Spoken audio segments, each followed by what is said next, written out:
مکمل کر کے درس و تدریس میں مشغول ہو گئے۔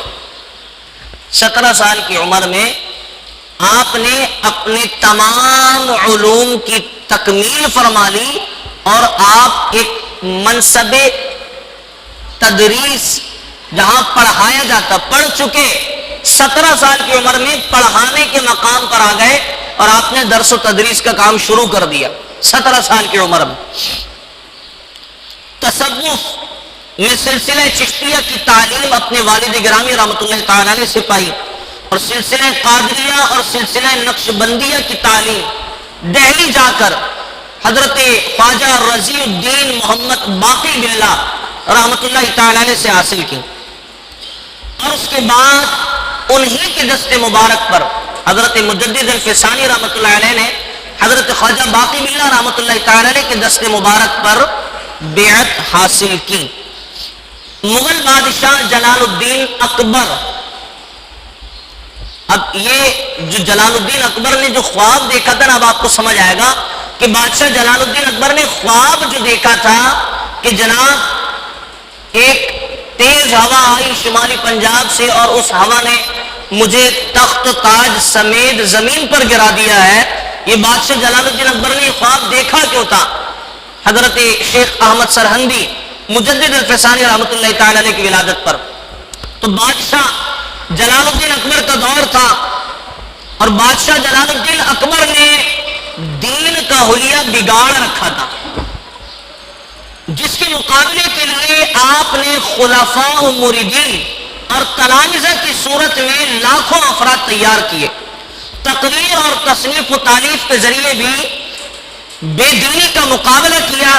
دین اسلام کی بھرپور خدمت کے بعد تقریباً 63 سال کی عمر میں 63 سال کی عمر میں آپ نے سرہند میں جان عزیز اپنے خالق حقیقی کے سپرد کر دی، اور اس دن 28 صفر المظفر کا دن، پرسوں اتوار کے روز آپ کا عرس مبارک ہے۔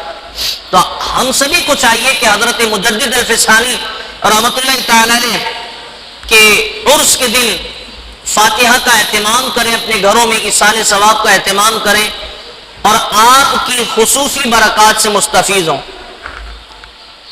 یہ تھے حضرت مجدد الفسانی جن کا عرس پرسوں آنے والا ہے، اور ایک مجدد 104 سال پہلے اور گزرے جن کا عرس کل گزرا، تاجدار بریلی امام اہل سنت امام احمد رضا خان قادری برکاتی فاضل بریلی رحمۃ اللہ تعالی علیہ۔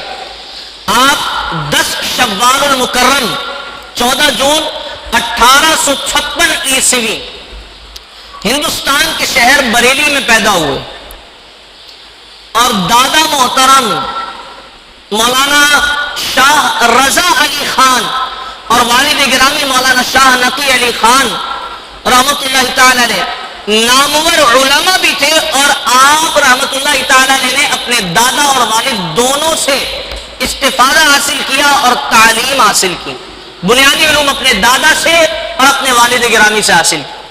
اب دیکھیں آپ، شیخ احمد سرہندی بھی اپنے والد سے علم حاصل کر رہے ہیں، امام احمد رضا خان بھی اپنے والد اور دادا سے علم حاصل کر رہے ہیں، اور امام احمد رضا خان فاضل بریلوی رحمۃ اللہ تعالی علیہ کی محبت کا دم بھرنے والے آج اس مقام پر آ گئے کہ ان کے پاس اپنے بچوں کے لیے وقت ہی نہیں۔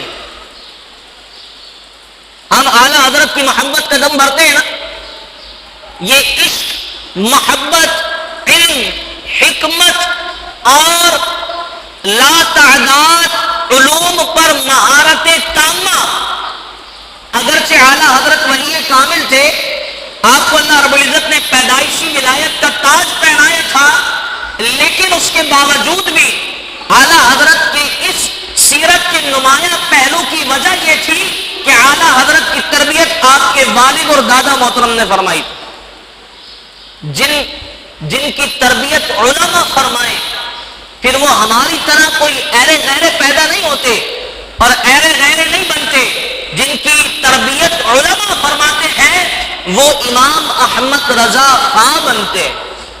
بات یہ ہے، اور آج ہم ان کی محبت کا دم بھرتے ہیں، لیکن افسوس کی بات یہ ہے کہ ان کی سیرت پر ایک رتی برابر بھی چلنے کی کوشش نہیں کرتے.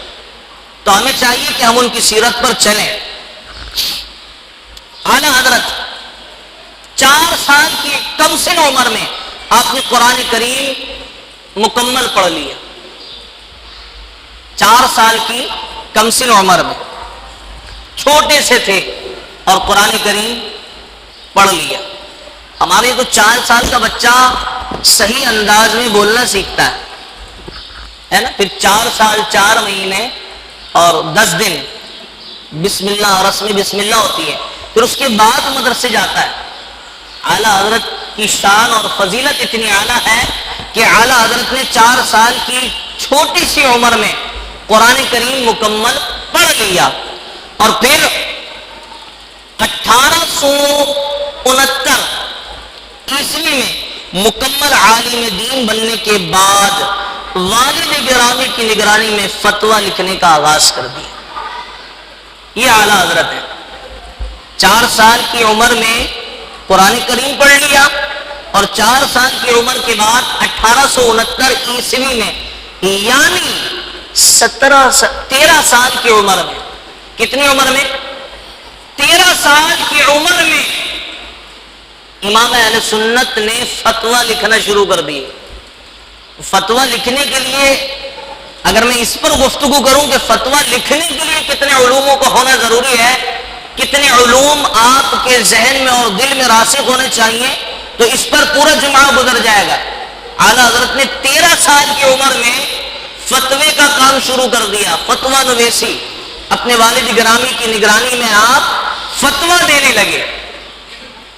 یہ اعلیٰ حضرت کا ابھی تو بچپن ہے، ابھی تو کم سنی کی عمر ہے. 13 سال